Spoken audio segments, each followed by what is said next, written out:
Yang ke-19, bagaimana sikap kita terhadap mereka yang berdosa? Saya bacakan Galatia 6 ayat 1.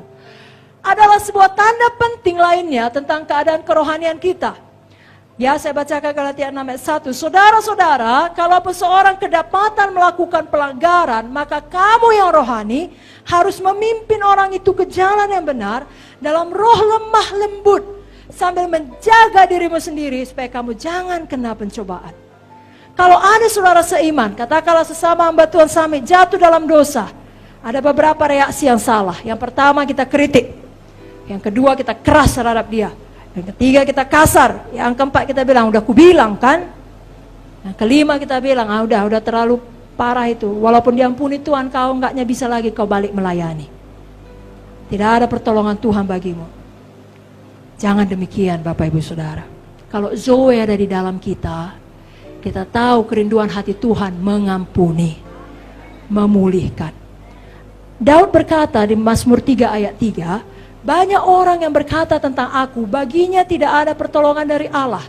Jadi inilah yang dikatakan semua orang percaya tentang Daud pada waktu ia jatuh dalam dosa. Ya, pada waktu dia melakukan hal tidak baik dengan Batseba. Lalu anaknya mati, dia menjalani disiplin yang berat. Lalu orang berkata, tidak ada harapan bagi Daud. Tuhan sudah selesai berurusan dengan Daud. Tapi ternyata mereka salah. Tuhan memulihkan Daud. Dan Tuhan tidak mengangkat kembali janjinya yang berkata bahwasanya tahta keturunan Daud akan kekal selamanya. Dan dari Daud akan lahir juru selamat. Tetap lahir. Makanya Kristus disebut anak Daud. Saudaraku, seorang anak Tuhan yang dewasa rohani seharusnya menyadari bahwa dia sendiri pun dapat jatuh dalam dosa. Dia telah belajar untuk menjadi peka terhadap pergumulan dan pencobaan yang menimpa semua orang. Dan dia bersyukur karena kasih karunia Tuhan, dia tidak seperti itu. Dia tidak demikian. Kalau bukan karena kasih karunia Tuhan, kita pun bisa sama seperti mereka.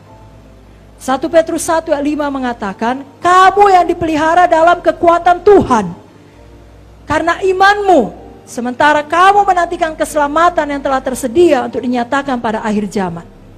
Kalau kita tetap keras, kita tetap mengkritik saudara kita yang jatuh dalam dosa, itu berarti kita pikir kita sangat kuat, kita tidak mungkin jatuh dalam dosa yang sama.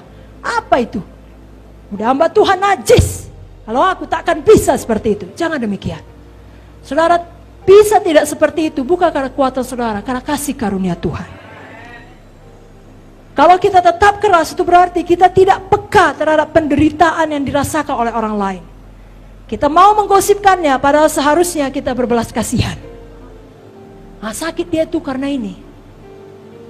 Begini dibuatnya, makanya itu menimpa dia. Nggak ada baiknya, itu bukan Zoe. Itu ucapan yang membawa kematian, nggak ada baiknya. Berikanlah ucapan-ucapan yang membawa pemulihan. Kalau kita tetap keras, berarti kita nggak punya hal penting untuk dikerjakan. Pak Munti selalu bilang, itu yang sibuk ngurus hal cimik-cimik, tidak punya visi. Saudara harusnya punya visi besar untuk hidup saudara, hidup anak-anak saudara, untuk sidang saudara. Saudara tidak mengurusi orang-orang yang jatuh dalam dosa, lalu menghakimi mereka. Kerinduan Tuhan adalah memulihkan. Bila kita termasuk orang yang cepat sekali menghakimi, kita perlu bertobat sungguh-sungguh. Itu bukan hatinya Tuhan. Hatinya Tuhan lagi-lagi selalu mau memulihkan dan memberi kesempatan kepada orang untuk bertobat. Saudaraku, mari kita jadi orang baik, bukan orang kejam terhadap orang yang jatuh dalam dosa. Orang baik itu bagaimana? Saya bacakan Kisah 4 ayat 36. Kisah Para Rasul 4 ayat 36. Dan Kisah 11 ayat 22 sampai 24. Saya bacakan dulu Kisah 4 ayat 36. Demikian pula dengan Yusuf yang oleh rasul-rasul disebut Barnabas. Artinya anak penghiburan, seorang Lewi dari Siprus. Ayat yang berikutnya Kisah 11 ayat 22 sampai 24. Maka sampailah kabar tentang mereka itu kepada jemaat di Yerusalem. Lalu jemaat itu mengutus Barnabas ke Antioquia. Setelah Barnabas datang dan melihat kasih karunia Allah, bersukacitalah ia. Ia menasihati mereka supaya mereka semua tetap setia kepada Tuhan. Karena Barnabas adalah orang baik, penuh dengan Roh Kudus dan iman. Sejumlah orang dibawa kepada Tuhan. Jadi nama sebenarnya tadi kita baca di dalam kisah 4, Yusuf. Kenapa disebut Barnabas? Dalam bahasa Inggris, anak penghiburan, son of encouragement. Encouragement datang dari kata paraklesis. Asal mulanya parakletos. Itu adalah kata yang dipakai untuk menggambarkan Roh Kudus. Makanya di ayat ini dikatakan orang baik, penuh Roh Kudus, penuh iman. Jadi kalau kita mau jadi orang baik terhadap orang-orang yang berdosa, kita penuh iman, dia bisa berubah. Ya, son of encouragement, penghiburan, selalu menghibur, nama dia Yusufnya. Tapi kira saking baiknya dia, orang-orang yang jatuh dalam dosa, sama seperti Roh Kudus, menolong, menghibur, memimpin, memulihkan, begitu dibuatnya. Lalu rasul-rasul bilang, gak cocok namamu Yusuf lagi, Barnabas lah namamu, anak penghiburan, son of encouragement, seperti yang dilakukan oleh Roh Kudus. Kau penuh iman, kau orang baik. Haleluya. Tapi besar kali dosanya, bagaimana dia dipulihkan? Bisa, Tuhan pun berkata dia mengampuni, kita pun mengampuni, bahkan 7 kali 70 kali. Amin saudara. Saya bacakan satu ayat lagi mengenai 2 Korintus pasal yang kedua. Ini perikopnya ya, mulai dari ayat 5. Harus diampuni apa Bapak Ibu Saudara? Harus diampuni orang yang bersalah. 2 Korintus 2, saya langsung sampai ke ayat yang ke-7.